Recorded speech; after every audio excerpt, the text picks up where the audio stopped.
আসসালামু আলাইকুম প্রিয় ফুটবল ফ্যান্স। ইনস্ট্যান্ট রিয়াকশনের কথা জানিয়েছিলাম, এই ভিডিওটাতে আরেকটু বিস্তারিত অ্যানালিসিস করার চেষ্টা করছি। Once again the GOAT show, the greatest of all time এমন টাইমে জ্বলে উঠলেন যখন বিশ্বকাপে প্রথম ম্যাচটা আর্জেন্টিনা ব্যাক টু ব্যাক দুবার ভালো করেনি। খুবই টাফ মোমেন্ট ছিল। ম্যাচের প্রথম 10-15 মিনিট আর্জেন্টিনার জন্য খুব একটা বেশি ভালো যায়নি। তবে আমি যে জিনিসটা আসলে আর্জেন্টিনার মিডফিল্ডারদের কাছ থেকে আশা করি সেটাই রড্রিগো ডি পলের কাছে পেলাম। একেবারে ডিরেক্ট ভার্টিক্যাল একটা পাস। দেখুন, যে জায়গা থেকে রড্রিগো ডি পল প্রথম গোলটার ক্ষেত্রে বলটা পেয়েছেন, ওই সময়টাতে আপনি একজন ফরওয়ার্ডকে বল দেবেন, এটা খুব একটা লাইকলি সিচুয়েশন না। আপনি একটু রিস্ক ফ্রি খেলার চেষ্টা করবেন, কারণ লিওনেল মেসির আশেপাশে অনেক প্লেয়ার কিন্তু ছিলেন। লিও মেসি খুব একটা বেশি পকেট অফ স্পেস সেখানে পাননি। তবে মানুষটা যদি লিওনেল মেসি হন, ওই মোমেন্টে দল যখন ব্যাকফুটে তখন আপনার লিও মেসির অতি মানবীয় এই স্কিলগুলোর উপর নির্ভর করতে হবে। রড্রিগো ডি পল নির্ভর করেছেন। লিও মেসির গোল মুখে একটা শট নিয়েছেন। লুকাস জিদান হয়তোবা আরেকটু বেটার সেভ করতে পারতেন। তবে এই যে ওভারঅল অ্যাটাকটা, লিও মেসির প্রেজেন্সটা, এটাই কিন্তু কাল হয়েছে। দ্বিতীয় গোলটার ক্ষেত্রে এখানে আরও একবার ক্লাসিক্যাল মিডফিল্ডার রোলটা কী হওয়া উচিত এবং আর্জেন্টিনার গতানুগতিক ফুটবলে যেটা একটা মিসিং লিঙ্ক, সেটা হচ্ছে ডিবক্সের বাইরে থেকে শট না নেওয়াটা। আমরা এর আগে একটা ফ্রেন্ডলি ম্যাচে বার্কোর গোলটা দেখেছি, ডিবক্সের বাইরে থেকে শট নিয়েছেন। এখানে অ্যালেক্সিস ম্যাকঅ্যালিস্টার যে শটটা নিয়েছেন খুব একটা বেশি জোরালো ছিল না। তবে আপনার এই চান্সেসগুলো নিতে হবে, এটা আর্জেন্টাইন বাকি মিডফিল্ডারদের জন্য একটা মেসেজ হিসেবে থাকা উচিত। এমন টাইপের সুযোগগুলো নিতে হবে, কারণ সেখানে রিবাউন্ডে Lionel Messi, Lautaro Martinez, Julian আলভারেজদের জন্য এমন টাইপের ফিনিশ করে আসার সুযোগ থাকবে। এখানে লিওনেল মেসির প্রেজেন্স অফ মাইন্ডের আরও একবার প্রশংসা করব। একেবারে পিওর নাম্বার 9 টাইপের একটা কিন্তু তিনি অবস্থান সেখানে রেখেছেন, এবং এটা তিনি যে আসলে প্রোঅ্যাক্টিভ কিংবা আগে থেকেই ডিবক্সটা টার্গেট করেছেন সেটা প্রমাণ করে। তৃতীয় গোলটার ক্ষেত্রে একেবারে ভিন্টেজ লিও মেসি স্টাইল। ডিবক্সের এই যে বল পেয়েছেন নিকো গঞ্জালেসের কাছ থেকে, যিনি কিনা বদলি হিসেবে নেমে একটা ভালো পারফরমেন্স দিলেন, এবং সেখান থেকে লিও মেসির একেবারে পারফেক্ট একটা ফিনিশিং। আগের ভিডিওতে বলছি, বারবার করে বলতে হবে একই কথা, বারবার শুনতে আশা করছি আপনাদের ভালো লাগবে, কারণ লিও মেসির পারফরমেন্সটা এতটাই অসাধারণ ছিল। এবার আমি একেবারে ব্লক বাই ব্লক চলে যাই। আমার কাছে মনে হয় ডিফেন্সিভলি আর্জেন্টিনা প্রথম 15 মিনিট যথেষ্ট শেকি একটা টাইম কাটিয়েছে, এবং বিশেষ করে রাইট ব্যাক পজিশনে গঞ্জালো মন্তিয়ালের ফিটনেস সংক্রান্ত ইস্যুটা একেবারে শুরু থেকে ক্লিয়ারলি বোঝা যাচ্ছিল, এবং এটা নিয়ে স্কালোনিকে ভাবতে হবে।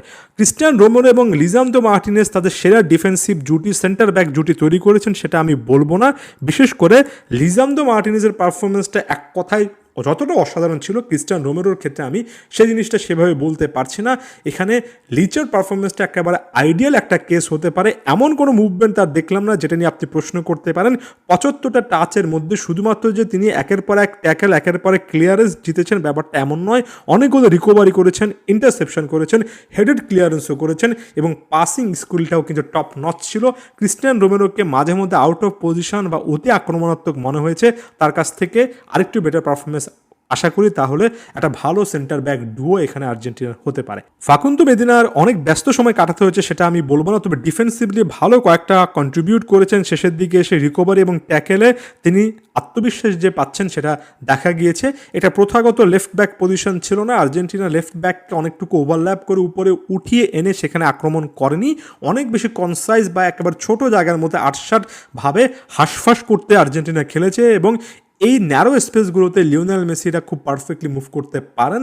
এটা আর্জেন্টিনার জন্য আপনার হয়তো বা দেখতে ভালো লাগবে না, তবে যেহেতু ডিমারিয়ার মতো কোনো প্রোফাইল নেই, তাকে এমন টাইপের সিচুয়েশানে সবাই মিস করবে, এবং যেহেতু লিও মেসিকে কেন্দ্র করে দলটা খেলে, এই জিনিসটা আপনি বারবার দেখতে পারবেন। তবে ফাকুন্দো মেদিনা তার আত্মবিশ্বাসটা বাড়িয়ে রাখতে পারেন। ম্যাকঅ্যালিস্টার যদি আরেকটু বেশি করে শুরু থেকে ফিট অথবা অ্যাক্টিভ থাকতেন, তাহলে মিডফিল্ডে কন্ট্রোলটা আরও ভালোভাবে নিতে পারতেন। তবে আমার কাছে ম্যাকঅ্যালিস্টার এবং এনজো ফার্নান্দেজ নিজেদের সঙ্গে যেভাবে বলে আদান প্রদান করেছেন, বল দেয়া নেওয়া করেছেন, এটা যথেষ্ট ভালো লেগেছে। এনজো ফার্নান্দেজের হিট ম্যাপটা বলবে তিনি কিন্তু পুরো মাঠে বক্স টু বক্স রোলটাতে পারফেক্ট অলমোস্ট 94% একটা অ্যাকুরেসি নিয়ে খেলতে পেরেছেন। এনজো ফার্নান্দেজের কাছ থেকে বেশ কয়েকটা ট্যাকেল, অসাধারণ কয়েকটা রিকভারি কিন্তু দেখলাম। আরও একটা টপ নচ পারফরমেন্স। এক কথায় অসাধারণ। ম্যাক অ্যালিস্টার সিডিএম রোলটাই প্লে করার চেষ্টা করেছেন, ডিপ লাইং প্লে মেকিং করেছেন, এটা আনলাইক ম্যাক প্রোফাইল অনেকে বলতে পারেন, তবে শেষের দিকে এসে যে তিনি ম্যাচটা কন্ট্রোল করতে পেরেছেন এটা প্রশংসা করব। রড্রিগো ডিপলকে কেন্দ্র করে যত রকমের শঙ্কা ছিল, আমার কাছে মনে হয় কি ডিফেন্সিভ কি অফেন্সিভ কন্ট্রিবিউশন, কি পাসিং লিও মেসির সঙ্গে কানেকশন, রাইট ব্যাক পজিশনে একেবারে গঞ্জলো মন্তিয়াদের একটা ব্যাকআপ অপশন হিসেবে থাকা, রাইট সাইড ধরে রড্রিগো ডিপলের টপ নচ একটা পারফরমেন্স, সব রকমের কিন্তু এখানে শঙ্কাটা চলে যাওয়ার কথা।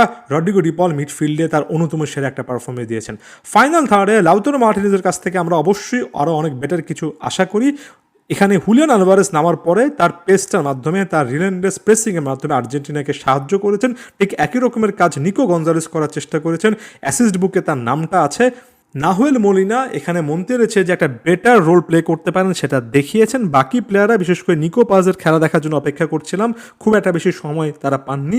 ওটামেন্ডের অভিজ্ঞতার দাম দিতে হবে, অল্প কয়েক মিনিটে ডিফেন্সিভলি বেশ কয়েকটা কন্ট্রিবিউশন তাকে করতে দেখা গিয়েছে।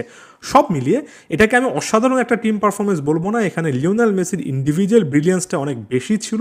তবে আমার কাছে মনে হয় একটা টিম হিসেবে আর্জেন্টিনার সবচেয়ে বড় শক্তির জায়গাটাই লিও মেসি, এবং সেটাকে কেন্দ্র করে আরও একটা বিশ্বকাপে তাদেরকে খেলতেই হবে, এবং সেটা যে তারা বুঝতে পেরেছে এবং শুরুর দিকে চাপটা থেকে তারা বের হয়ে আসতে পেরেছে সেটাকে আমি পজিটিভলি নিচ্ছি।